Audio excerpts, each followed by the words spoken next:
ജനവാസ മേഖലയിലെ വന്യജീവി ആക്രമണങ്ങൾ ചർച്ച ചെയ്യുന്നതിനായി ചേരുന്ന അന്തർ സംസ്ഥാന യോഗത്തിൽ 6 പ്രധാന ആവശ്യങ്ങൾ ഉന്നയിക്കാൻ കേരളം.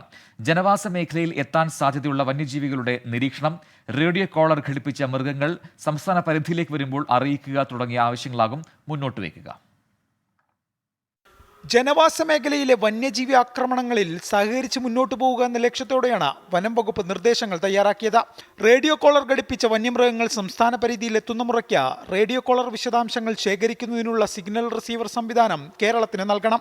വന്യമൃഗങ്ങളെ അതാത് സംസ്ഥാന പരിധിയിൽ നിലനിർത്താൻ സാധ്യമായതെല്ലാം ചെയ്യണം. സംസ്ഥാനങ്ങളിൽ വന്യജീവികൾക്കുള്ള ആവാസ വ്യവസ്ഥ ഉറപ്പുവരുത്തണം. വന്യജീവി വിഷയത്തിൽ പരസ്പരം സഹകരിച്ച് മുന്നോട്ട് പോകണം എന്നീ ആവശ്യങ്ങൾ യോഗത്തിൽ കേരളം ഉന്നയിക്കും.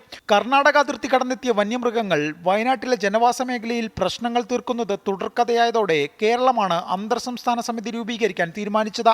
ഇതിന് പിന്നാലെ അതിർത്തി പ്രദേശങ്ങളിലെ വന്യജീവി ആക്രമണങ്ങൾ തടയുന്നത് ലക്ഷ്യമിട്ട് കർണാടകവും നീക്കം തുടങ്ങി. പിന്നാലെയാണ് ദക്ഷിണേന്ത്യൻ സംസ്ഥാനങ്ങളിലെ വനം മന്ത്രിമാരുടെ യോഗത്തിന് വഴിയൊരുങ്ങിയത്. മാർച്ച് 3-4 തീയതികളിൽ ബംഗളൂരുവിൽ ചേരുന്ന യോഗത്തോടെ വന്യമൃഗശല്യം പ്രതിരോധിക്കാൻ ഒരുമിച്ച് നീങ്ങാനാകുമെന്നാണ് ദക്ഷിണേന്ത്യൻ സംസ്ഥാനങ്ങളുടെ പ്രതീക്ഷ. എ വിജയശങ്കർ, 24, തിരുവനന്തപുരം.